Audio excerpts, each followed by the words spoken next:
Welcome to the Corporate to Coach podcast. I'm Pamela, a former corporate professional turned certified life and business coach and mentor.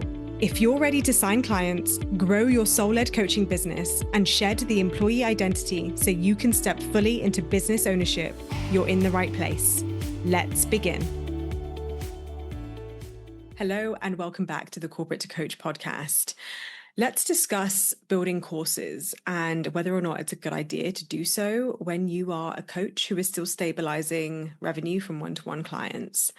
I see this a lot with clients who come and work with me and in the industry, and it's a common discussion and it's a valid one. And I think we need to have it here on the podcast today. Is it a good idea to start a course and sell a course when you're building and growing your coaching business? Now, I get it. You want to make money. Right? Is that what it comes down to? Yeah, for many of us it is. And I know that you started coaching for very noble reasons, because you know how powerful the work is, because you love to coach, because you know that this is so needed and it's something that you needed and completely changed your life.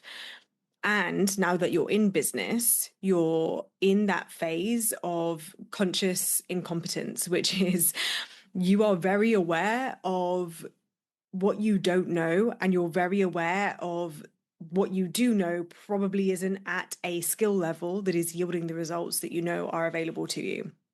And this is part of learning. We go from having an idea, but also having no idea of what it's actually going to take. So we start because it's full of opportunity, full of possibility, and we haven't had any experience of failure yet, or any experience of really understanding the depth and breadth and nuance of what it is going to take to create something and make it a success. We go from unconscious incompetence, we don't know what we don't know, into conscious incompetence, which is I'm very aware that there are lots of gaps and I'm not there yet. And what I see a lot of coaches do is that they decide to sell a course because they think it is easier to sell, because they think it will save them time, because they're also aware that doing one-to-one at the level and scale and revenue that they need to make is going to be time consuming. And for those of you who are in a 9-to-5, that feels like a lot around a job. And for those of you who have left the 9-to-5, you are now deconditioning from the 9-to-5. You are deconditioning from burnout. You're deconditioning from this always being on energy and the idea of kind of working full time as a coach and doing hour after hour after hour of coach sessions feels draining to you, even though you haven't actually experienced what that could be like yet. So you are drawn to the idea that a course is going to save you time, energy, and give you more freedom and flexibility. And you've also learnt somewhere from someone that you need to have this ascension ladder for a full business suite to actually be effective. It is otherwise known as having a small, middle, and high tier offer. So something cheap that people can jump into, something mid tier, and then something top tier that's your one-to-one, high access, high contact with you versus no access and low contact with you. And then the middle tier, which is where the course tends to sit, though it can be in the low tier too.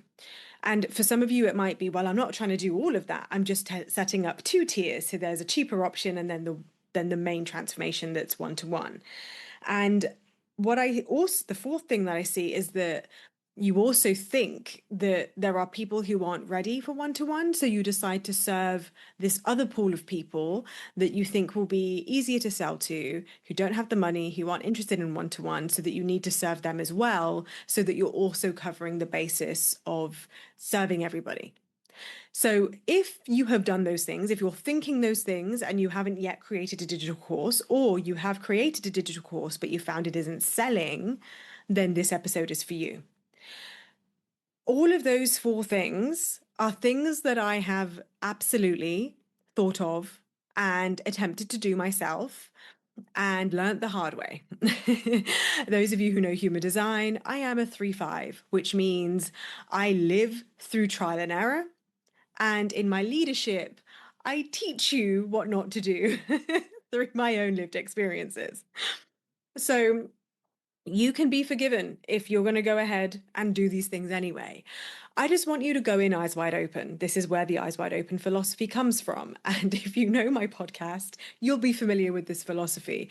This is the philosophy that says, I would much rather that you go in eyes wide open with the knowledge, armed with the knowledge, so that when you come up against these obstacles, you're not surprised, you're not blindsided, but it is actually an empowering moment for you to learn and to grow, and then to be able to adjust and make decisions accordingly. If I'm catching you ahead of time and this is actually just catching a thought error for you and you're not on that path, then you're welcome. Drop me a DM. I'd love to hear your journey and allow this to be the redirect to the thing that is going to make you money faster. So, this doesn't mean that digital courses do not work. Absolutely not. There is a reason why they are sold as an effective strategy, and there is a reason why you see people take this approach. I'm going to explain to you why those 4 reasons are the wrong reasons to go into digital courses. I'm also going to explain to you why you should and when you should go into digital courses. And more so, not when you should, but when you know that going down that route is actually going to be successful for you. So that when that time comes, you can see the markers for success and then you can reap the rewards. Okay, so number 1 is you think it's going to be easier to sell a digital course. Now, this is the biggest misconception that I see with my clients who have wanted to sell digital courses. The fundamentals of business don't magically change or disappear when you start selling a different product or service at a different price point, which is what a digital course is. A digital course is just another way of communicating a transformation to your client in a different format at a different price point.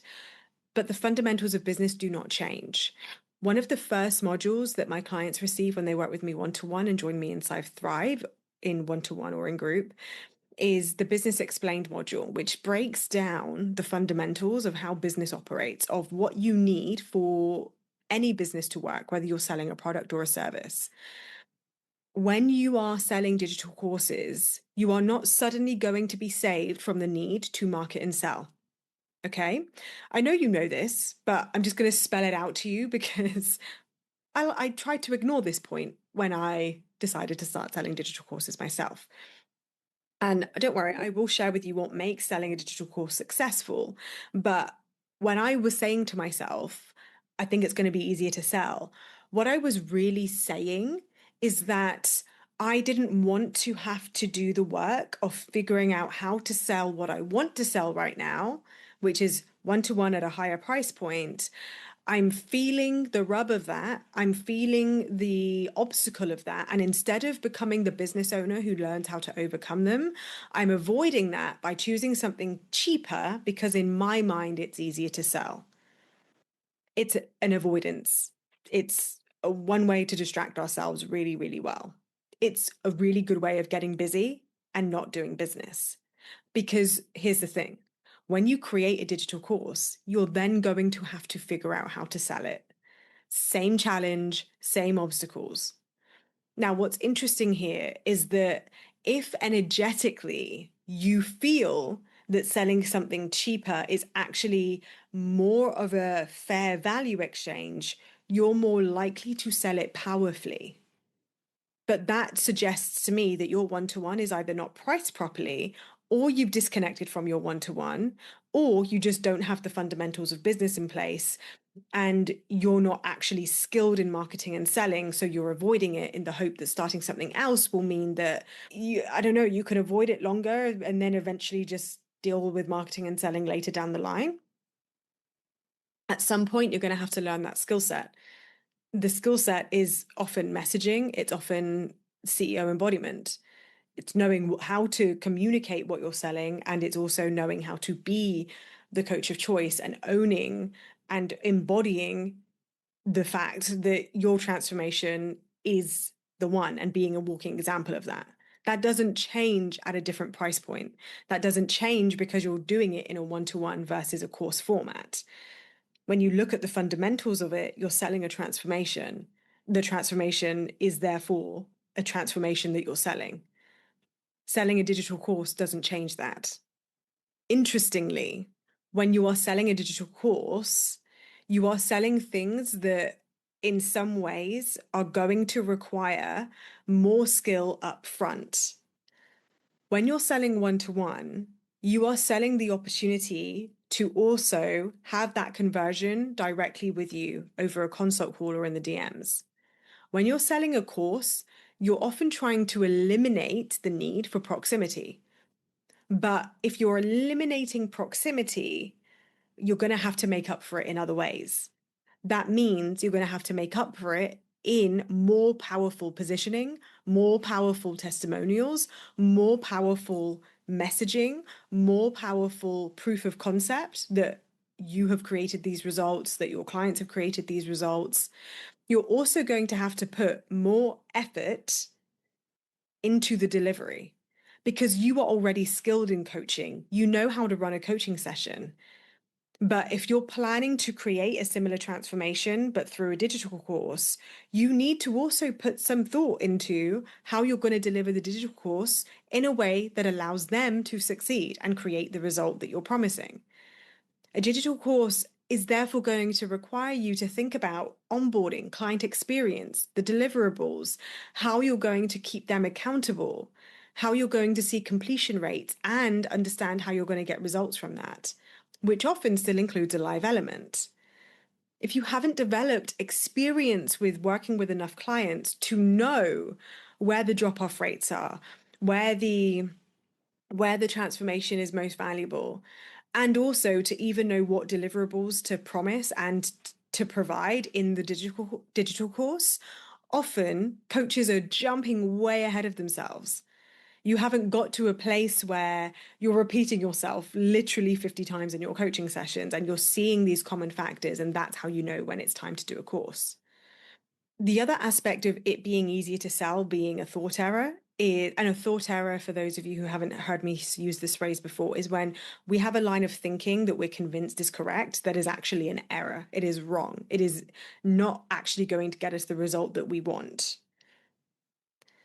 So another thought error that I see with digital courses is that we think that if we don't have to have in-person conversations with our potential clients, then we are avoiding the need to overcome objections.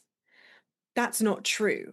Your audience still have valid questions about whether or not this is the right thing for them, whether or not they'll get the transformation, whether or not it will work for them over anyone else. Those things don't suddenly disappear because you're avoiding the conversation. What it means is that you now need to be able to address those things in your messaging, whether that's messaging of your landing page, messaging on your checkout, messaging in your marketing and sales collateral.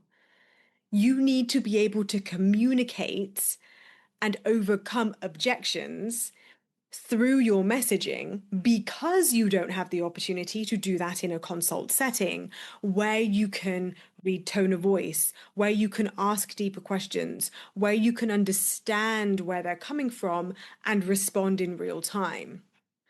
What tends to happen with courses is that you create something, you don't think about any of those things. You don't think about the objections they may have. You don't think about the messaging that needs to go into it. You're not setting it up in a way where the deliverables allow them to create success no matter what. And then you release it and you get crickets. But this time you don't have any feedback either because you're not even getting consults that you can review and evaluate and reflect on. The second thing I see is that this piece around I need to have this ascension model, this ladder model in order to have a real business. It needs to be low tier, mid ticket, and high ticket offers. This is, yes, a very effective business model that you evolve into, that you grow into. But the most effective way to evolve into that is when the demand requires it so, or you are in a place where you are so confident that you have the audience, the demand, and the delivery. So the topic, the modules that it can spill out of you. One way that you know you are just not ready for an extension model is if I said to you right now, stop what you're doing, write down the course outline and write everything that it would be, and then record it in the space of 3 days without having to do more research, without having to look for another certification, but just being able to do it as you are now, then you're not ready for a course. When I created my most successful courses, because like I said at the beginning of this episode, I have made courses in the past that didn't sell, and I realized I had to go back to selling one-to-one. When I actually created my two main courses that are now really freaking powerful, mainly being the exit plan and messaging mastery, when I made those two, I did them in an hour. I think it was in 45 minutes, actually. I had this idea in my head. It had been bugging me for months. I was seeing the commonality across most of my clients, that if they were still in a 9 to 5, and even those that had already left the 9 to 5, frankly, and they were like, oh, struggling with the risk tolerance, struggling with the pressure of making money, struggling with whether or not they should leave the 9 to 5 or go back to a 9 to 5. When I was seeing these commonalities in all of their problems, and I was coaching them in the same way, providing perspectives that were the same every time, obviously adapted and tailored to each client, but I realized, oh my gosh, I need to just create this as a course, because if you can come to the coaching sessions with armed with this knowledge, you're going to be better off for it. We don't need to spend a coaching session me explaining to you what risk tolerance is. You need to be equipped with that knowledge so that you can understand your own risk tolerance and make empowered decisions accordingly. And yes, the link to the exit plan will be in the show notes. But when I realized that that was something that I was saying over and over and over again, that's when I was like, okay, well, let's sit down, let's put this together and see if we can create this. I wrote the exit plan, modules in 45 minutes, done. I filmed it over the course of 2 weeks because in between diaries and one-to-one coaching sessions, but I didn't have to do research to create that course. I didn't have to find comparisons. There are no comparisons. Nobody else in the industry does anything like this from what I'm aware of. I didn't need to go to freaking ChatGPT to create the freaking course for me. I created the course because it's what I know, it is truth. So obviously there's the creation of the course and how easy it is for you to come up with an idea. But then there's this idea that having a real business requires this extension model. No, that isn't true. When I started selling, when I made my first 10K month, I didn't have an ascension model. I had messaging and then book a consult with me and then hire me one-to-one. When I had my first 15K month, it was exactly the same. This is the thing. It is easy to want to overcomplicate your business, going back to what I said in point one, so that it helps us feel busy and productive, and in actuality, we're just avoiding marketing and selling.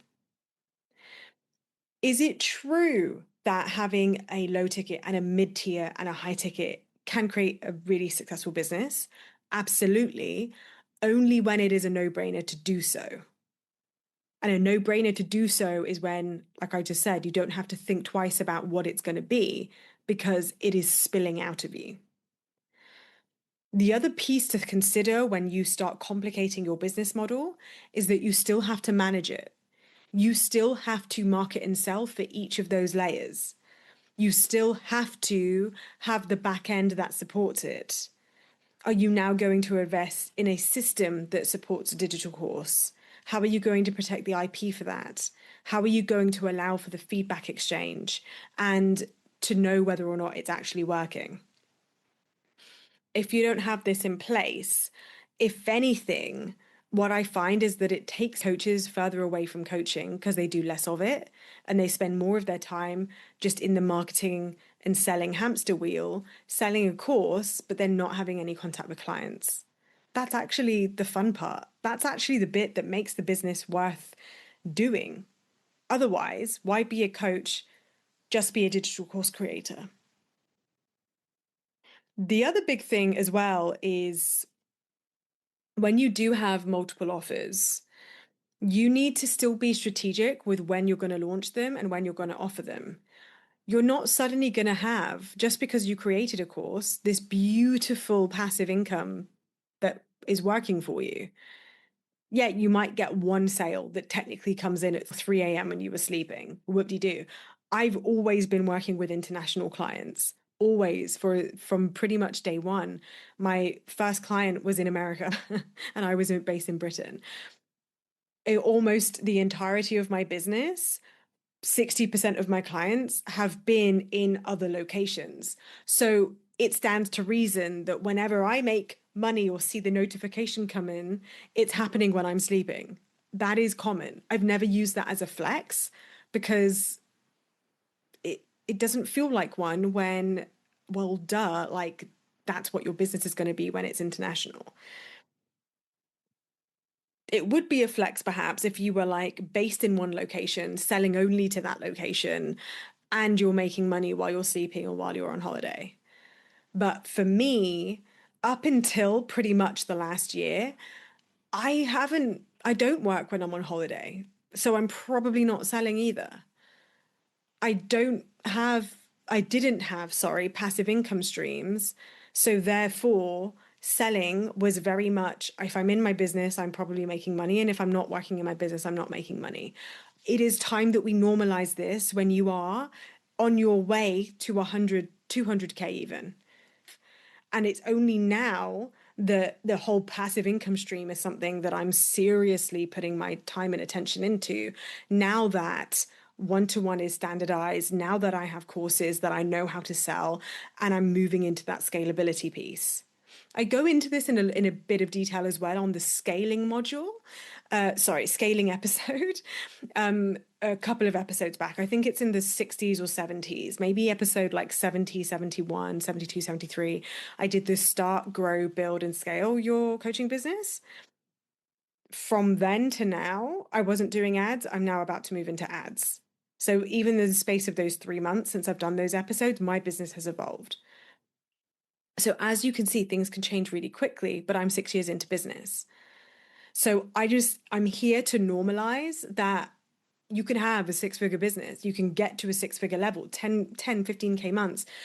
And actually, you are not at a place where passive income is normal. And it's probably not meant to be yet if you are still selling one-to-one. And if it is a case where if you create, you receive, create, receive, create, receive, that is normal for my business. That is normal for my clients' businesses.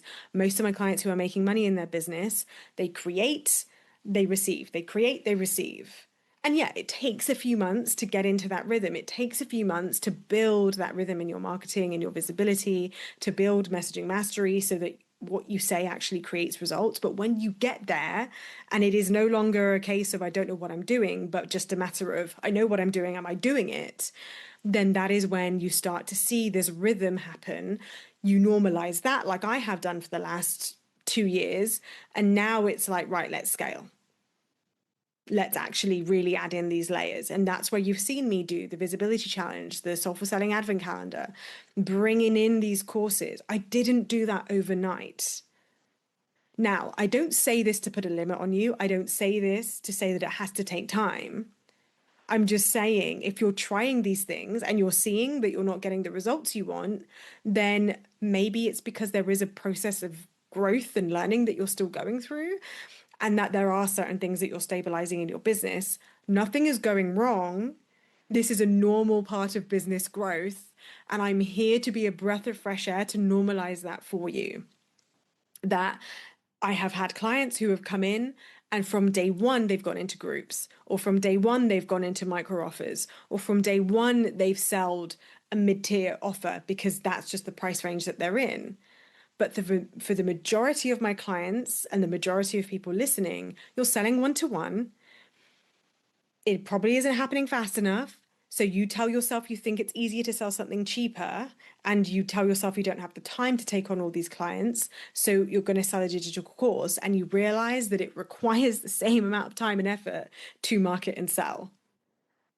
And sure, you've saved yourself on the delivery, but by the time you have learned how to sell your offer effectively, you've used the same amount of time that you could have been just serving a client and earning in the thousands instead of earning in the hundreds. Are you seeing that difference now? This is like a lived experience lesson versus a in best practice. You would just build this laddered and tiered system, and voila, you have this system that is creating passive income. I want to see you be willing to humble yourself and be real with yourself about where you need to double down on the skill set of messaging, visibility, conversion through marketing and selling and creating really powerful offers and sticking with it until you are at a place where going into digital courses is undeniable, as opposed to an avoidance tactic so that you don't have to sell one-to-one anymore. So let's dive into the third piece, which is about leverage, optimization, scalability, wanting to save yourself time. Those of you who especially are in a 9 to 5, have a family, have littles, go back and check out my episode on when you don't have time to grow your business. It's one of my early episodes. One of the biggest challenges that my clients come to me with is time. When time is an issue in your business, when you literally are back to back, you wake up, you work out, you walk the dog, you go to work, you get home, you have to cook, you want to spend time with your kids, you want to spend time with your partner, you want to be able to date. You've got a really full and busy life, but you're fitting business into that. Therein lies your problem. Unfortunately, fitting business into your life is always going to make business a lower priority. If you have a business, then business has to be a priority in your life, as equally as important as those other priorities. How do you create more time where you don't have any? You have to build your capacity. Capacity is the way that you see the workload, the way that you approach your perception of how much you have to do, and tell yourself, not just by saying words and gaslighting yourself and then actually burning out, but by actually building very real resilience and capacity to know how to take on more than seems reasonable. Bringing a business into your life is something that you expand. You expand your time, you expand your energy, you expand your capacity by who you are. It is something you accept. It's not something that you're constantly fighting to fit in. If you are at a stage in your business where you feel like that you've been fighting to sign one-to-one clients, that the idea of taking on enough clients to take over your 9 to 5 is too much for you, it is one of those where you don't want to be creating problems where there are none. I would much rather you have the problem of, I have actually signed too many clients and I don't know how I'm going to fit them in, but now I just have to problem solve for that. Versus, I'm scared of signing so many clients that I don't have time to fit them in, so I don't sign any. And then I tell myself I'm going to sell a digital course because that's easier. I have made this mistake in the past. I made this mistake very early on in my business in the first 0 to 1 years when I was doing certification, building my business, still holding down my job, knowing I wanted to leave. It was a very conflicting time. I was very much in between identities. I was very much telling myself that I couldn't have it all. And it was actually an interesting conversation I had one day that really shifted that for me. And I was saying to a friend of mine in real estate, he actually reflected back to me and said to me, so you run a business, you're learning how to coach and get certified, you're going into property investment, and you still hold down your 9 to 5. It's like having your cake and eating it. And I was like, I am having my cake and eating it. And you get to do that. And it was that shift in perspective that made me go, I've been complaining about having a cake and eating it. I've been complaining about having all of this stuff. I'm not saying you're complaining. I'm saying your energy is, and the way that you're approaching it in your thoughts is it's too much, I can't do this, I don't have time. Versus, what if you shifted your perspective of that and remembered that you're able to hold it, that you can have it all, that you're doing it anyway, that you want this? That shift comes through the self talk, it comes through the identity. When you are in this transition period, you need to grow the capacity. You need to grow what you believe you are capable of. And you don't want to be creating obstacles for yourself ahead of time, because why would we do that? Why would we set limits? This is one of the biggest misconceptions that I see when it comes to the desire to leave the 9 to 5 and go into business ownership. Often, entrepreneurs, I used to say this myself, coaches would say, I want freedom. But there is a difference between freedom in terms of having time to yourself where there are no demands of you versus the freedom to choose what you want to do in your life, even if you're still busy. Notice the difference. There is a difference between being busy, but being aligned, being alive, doing things that light you up, and a difference between freedom because you have nothing to do, because nothing's happening, because nothing's unfolding. I'm not saying one is better than the other. I'm saying we often convolute the two, and then we fear getting busy and we forget that busyness and alignment is actually aliveness. So be mindful of what you're asking for when you're thinking about going into passive courses and digital courses, when actually you can handle the growth and capacity, your capacity to hold more money, to hold more clients. That is something that also I was surprised by when I went into groups and masterminds and courses for the first time. The first time I ran a group course, I considered it one of my greatest failures in business to date. I had dreams of like signing like 20 clients into my first group course. I think I signed 6. I was going to say 4. I think maybe 2 of them were existing one-to-one clients. So it was like 6 in total. I took that so hard. I thought I was really gutted. I didn't realize that 4 to 6 people in your first group course is actually really freaking good and really normal. I wish somebody had told me this. I'm telling you this now. But I also, more importantly, completely underestimated the capacity that would have to grow in my coach delivery. Holding a coaching session of just 1 hour, maybe 90 minutes max, to actually coach 6 people at a time, that is a different competency in coaching. That it required an increase in capacity. Now, when I speak to clients who have coached maybe less than 10 people paid, they want to go into groups, they want to go into courses, but they haven't actually developed the skill set of knowing how to coach effectively to groups, you're not going to set yourself up for a fun time. Because the challenge with groups is that for the duration of a group, for the duration of a digital course, you need to keep that retention in the service, in the delivery. That requires a higher caliber of coaching ability. You do not find that through more certifications. You find that through coach experience and intentionally knowing how to shift your coaching from individual to group settings. But it's also the same with creating digital courses. When you're creating digital courses, you don't have that one-to-one feedback. You're having to create a course thinking about the different types of clients, the different levels that they're coming in at, and the different abilities to self-coach and to be able to take course information and actually turn that into transformation. That's not on you, that's not on the client, that's on you to set up an effective course or an effective group in that way. Last piece is the thought error that your audience and your people don't want one-to-one. It isn't true. They don't know what they don't know.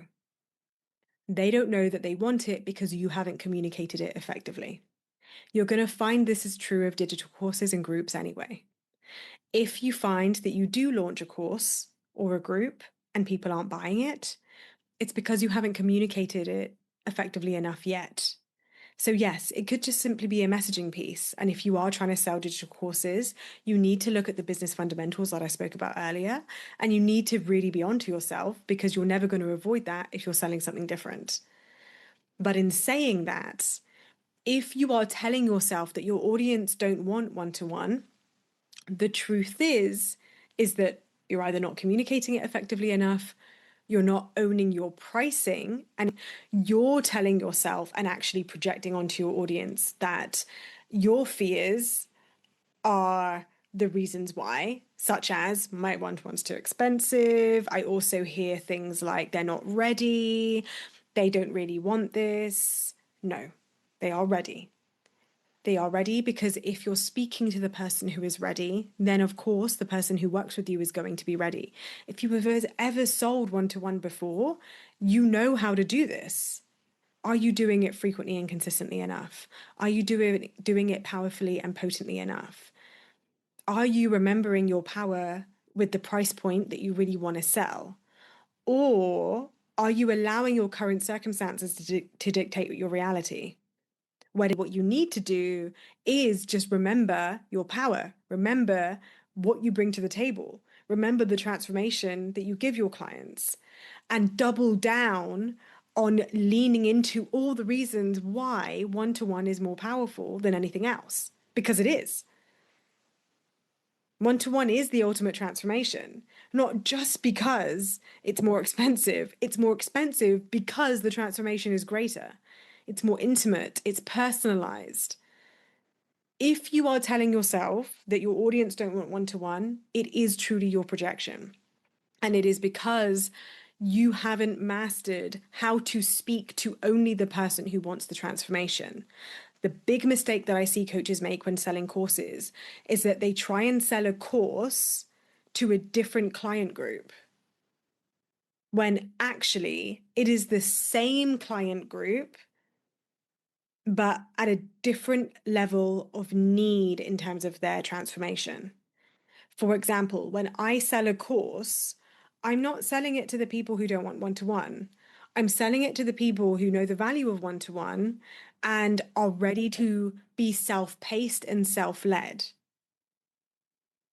Arguably, you could say that the clients who want one-to-one are not self-led yet because they haven't learned the skill set yet of knowing how to be self-led. But in my courses, such as Messaging Mastery, it's not a problem if they're not self-led because I have designed Messaging Mastery to have an implementation component. And I set up the course in a way that ensures and supports their implementation, their progression, and their commitment to the course.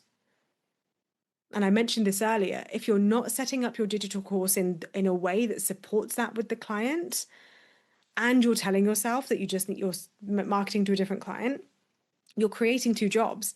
You're marketing and messaging and selling to two sets of audiences. You're building two separate businesses here. You're doubling the workload when you were trying to save yourself workload and save yourself time. Ironically, you've doubled it. It's common. I've done this too back in the day. Now I've completely shifted that. I don't sell Messaging Mastery to a different client to who I sell one-to-one or Thrive. It is the same client. My best clients of Messaging Mastery have often been my one-to-one clients. It is why I know Messaging Mastery is very effective and continues to be effective in selling it to the public.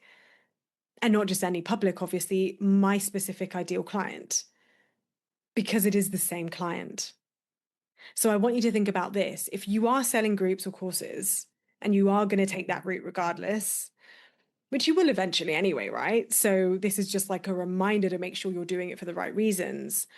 Are you telling yourself it's a different client, or are you telling yourself it's the same client, but this is just a different level of self-leadership? And that actually It is not me setting up a completely different business. It's not me speaking to a different client. It is me creating courses and groups that would be perfect for my one-to-ones, but because of demand, because of how much time I have, because I'm fully booked, because of it's a no-brainer for me to turn this into a course now, because I have been repeating this with the last 20 clients, then yes, let's freaking go. There is a difference between scaling and hiding. There is a difference between knowing how to sell digital courses and avoiding selling one-to-one. Allow this episode to be the anti-episode that is showing you the light, but just heed the warning if you go and sell anyway. I don't want you to take this episode and make it mean that you're not going to succeed. I want you to take this episode and use it to empower yourself to upskill in the areas where you recognize that if you're going to take this approach, you're going to do it and you're going to do it well. You're going to do it knowing it's a learning curve. You're going to do it knowing that it's setting you up for the next launch, and that going into launching is a different kettle of fish. Actually, that's a whole other piece that I haven't even talked about in this episode, but I'll discuss it another day. How you sell courses is different to how you sell one-to-one, because one-to-one is evergreen. It's all, you're always selling one-to-one. With courses, you're more likely to be selling it not as evergreen, but in launch energy, in launch formats. If you've never sold through a launch before, it requires a different skill set. Again, it requires a different approach. There's a deadline, there's a different urgency happening here. So that also requires a new skill set. Again, you're going to have to go through that process of learning it.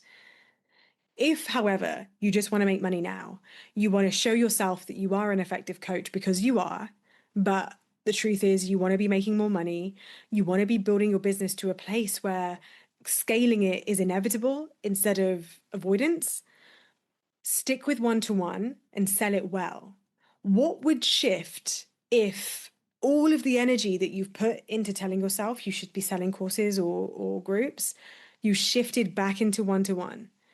What if all the energy you put into thinking about who this new client is and how much easier it was to sell at a cheaper price point and all the passive income you're going to make? What if you put all of those thoughts into why your price for one-to-one is powerful, why your price for one-to-one is the no-brainer? What if you put all your thoughts into who your clients are that would be perfect for one-to-one right now, and then put all your energy and intention into your messaging for one-to-one? Instead of having to go back to the drawing board, create a course, spend all that time filming, which is not marketing and selling, when you could just be signing one-to-one clients and earning thousands instead of hundreds, then just think about that. See what comes up for you. If you want support with that, it's important to know I have had a handful of clients, and I have current clients who are saying to me, Pamela, I love you, I'm selling group. I love you, I'm selling this course. And I say, great, eyes wide open. They got all of this from me, but personalized to them. And then they decide to sell course anyway. Then damn right, I'm backing them 100% of the way, every step. And they get results. Go back to my episode with Angeline a couple of episodes back. She is a prime example of someone who came into one-to-one with me saying, I am going to do a couple of one-to-ones, but really the goal here is to go straight into group. We did that. She did it effectively. Granted, it wasn't a course, which has been the center of this episode, but it's very similar. So I'm not saying I won't back you in whatever it is you choose. I'm just saying that if you're going to have to market and sell anyway, if you're going to have to create the client that you ideally want to work with, and the easiest way to deliver and the fastest way to make more money, it tends to be one-to-one, until selling group is just such a no-brainer that you can't not. That's all. I hope this has been insightful. I hope this has helped course correct you or bring you back to your power. And if you're going to go ahead and sell groups and courses anyway, now you're all in, eyes wide open. Now you know what it's going to take. Go freaking have fun with it. Own it. Be all in with it. Just don't be half and half. Don't let these thought errors blindside you when you then don't get the results you want. I want you to succeed. This episode will help you do that. Okay, if you want to work with me one-to-one, come and work with me. We will go full steam ahead with whatever it is you want to create, because you can create anything. Come and book a consult with me. The link is in the show notes. You can find me at Coaching with Pamela on Instagram or on my website, and book a consult or drop me a DM and we can discuss what's next for you in your business if you want that high level one-to-one support. If you want to join the exit plan, the link is in the show notes. And again, you can find it on my website. It's been a pleasure being here with you. That's a wrap for today. I'll see you in the next episode.